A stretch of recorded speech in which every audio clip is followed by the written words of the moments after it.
ಈಗ ರಾಜ್ಯದಲ್ಲಿರ್ತಕ್ಕಂತಹ ನಿರುದ್ಯೋಗಿಗಳು ಸರ್ಕಾರಕ್ಕೆ ಮನವಿಯನ್ನು ಮಾಡಿ ಪ್ರತಿಭಟನೆಯನ್ನು ಸಹ ಮಾಡಲಾಗ್ತಿತ್ತು. ಸರ್ಕಾರಿ ಹುದ್ದೆಗಳಿಗಾಗಿ. ಇದಕ್ಕೆ ಸಂಬಂಧಪಟ್ಟಂತೆ ಸರ್ಕಾರದ ಕಡೆಯಿಂದ ಒಂದು ಮಹತ್ವದ ಘೋಷಣೆಯಾದರೆ ಬಂದಿದೆ. ಬನ್ನಿ ಅದರ ಬಗ್ಗೆ ಕಂಪ್ಲೀಟ್ ಇನ್ಫಾರ್ಮೇಷನನ್ನು ಈ ವಿಡಿಯೋದಲ್ಲಿ ನಾವು ತಿಳ್ಕೊತಾ ಹೋಗೋಣ. ವಿಡಿಯೋವನ್ನು ಸ್ಟಾರ್ಟ್ ಮಾಡ್ತೀನಿ.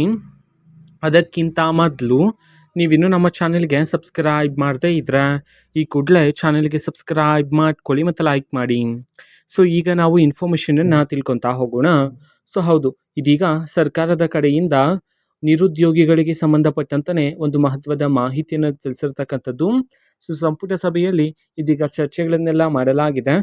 ಫೈನಲ್ ಆಗಿ ಈಗ ಬಂದಿರತಕ್ಕಂತಹ ಮಾಹಿತಿ ಏನು ಅಂತಂದರೆ, ಟೋಟಲ್ ಆಗಿ 56,432 ಹುದ್ದೆಗಳನ್ನು ನೇಮಕಾತಿ ಮಾಡೋದಕ್ಕೆ ಸಂಬಂಧಪಟ್ಟಂತೆ ಮಾಹಿತಿ ಆದರೂ ಸಹ ಬಂದಿದೆ. 50% ಮೀಸಲಾತಿಗೂ ಸಂಬಂಧಪಟ್ಟಂತೆ ಚರ್ಚೆಗಳೆಲ್ಲ ಮಾಡಲಾಗ್ತದೆ. ಇದಕ್ಕೆ ಸಂಬಂಧಪಟ್ಟಂತೆ ಅಂತಂದರೆ ಎಷ್ಟು ಪರ್ಸೆಂಟ್ ಯಾರ್ಯಾರಿಗೆ ಮೀಸಲಾತಿ ಇರುತ್ತೆ ಅದನ್ನು ನಾನು ಬೇಕಿದ್ರೆ ನಿಮಗೆ ಮುಂದಿನ ವಿಡಿಯೋದಲ್ಲಿ ಮಾಹಿತಿಯನ್ನು ತಿಳಿಸ್ತೀನಿ. ಓಕೆನಾ. ಸದ್ಯಕ್ಕೆ 56,432ರಷ್ಟು ಉದ್ಯೋಗಗಳನ್ನು ಭರ್ತಿ ಮಾಡೋದಕ್ಕೆ ಸಂಬಂಧಪಟ್ಟಂತೆ ಸರ್ಕಾರದ ಕಡೆಯಿಂದ ಚಿಂತನೆಯನ್ನು ಮಾಡಲಾಗ್ತದೆ. ಈ ಪ್ರೋಸೆಸ್ ಎಲ್ಲ ಇನ್ನು ಕೇವಲ 30 ದಿನದ ಒಳಗಡೆ ಸರ್ಕಾರದ ಕಡೆಯಿಂದ ಘೋಷಣೆ ಮಾಡಲಾಗುತ್ತೆ ಅಂತ ಹೇಳಿ ಮಾಹಿತಿ ಆದರೆ ಬಂದಿರತಕ್ಕಂಥದ್ದು.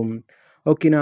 ನಿರುದ್ಯೋಗಿಗಳಿಗೆ ಉದ್ಯೋಗವನ್ನು ಒದಗಿಸೋದಕ್ಕೆ ಸಂಬಂಧಪಟ್ಟಂತೆ ಇನ್ನೂ ಹಲವಾರು ಮಾಹಿತಿ ಬಂದ ನಂತರ ಆದಷ್ಟು ಬೇಗ ನಾನು ನಿಮಗೆ ಇನ್ಫಾರ್ಮೇಷನನ್ನು ತಿಳಿಸ್ತೀನಿ. ಅದಕ್ಕೋಸ್ಕರ ಚಾನೆಲ್ಗೆ ಸಬ್ಸ್ಕ್ರೈಬ್ ಮಾಡ್ಕೊಳ್ಳಿ. ಇದು ಇವತ್ತಿನ ಒಂದು ವಿಡಿಯೋ.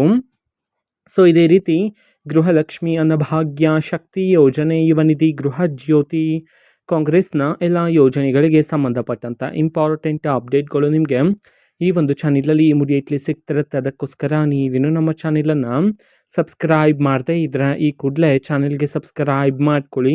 ಸಬ್ಸ್ಕ್ರೈಬ್ ಮಾಡೋದ್ರ ಮುಖಾಂತರ ನಾನು ಯಾವುದೇ ವಿಡಿಯೋ ಹಾಕಿದ ತಕ್ಷಣ ನಿಮಗೆ ನೋಟಿಫಿಕೇಷನ್ ಸಿಗುತ್ತೆ. ಅದರ ಮುಖಾಂತರ ನೀವು ಬೇಗನೆ ವಿಡಿಯೋವನ್ನು ನೋಡ್ಬೋದಾಗಿರುತ್ತೆ ಮತ್ತು ಆ ವಿಡಿಯೋದಲ್ಲಿರುವ ಇನ್ಫಾರ್ಮೇಷನನ್ನು ನೀವೀಗ ತಿಳ್ಕೊಬೋದಾಗಿರುತ್ತೆ. ಮತ್ತೀಗ ನಾವು ಫೇಸ್ಬುಕ್ಕಲ್ಲೂ ಸಹ ಈಗ ವಿಡಿಯೋಸ್ಗಳನ್ನು ಅಪ್ಲೋಡ್ ಮಾಡ್ತಿದ್ದೀವಿ. ಫೇಸ್ಬುಕ್ ಚಾನಲ್ ಲಿಂಕನ್ನು ಡಿಸ್ಕ್ರಿಪ್ಷನ್ ಬಾಕ್ಸಲ್ಲಿ ಕೊಟ್ಟಿರ್ತೀನಿ. ಕ್ಲಿಕ್ ಮಾಡಿಬಿಟ್ಟು ಫಾಲೋ ಮಾಡಿ. ಓಕೆನಾ. Thank you. ಬಾಯ್.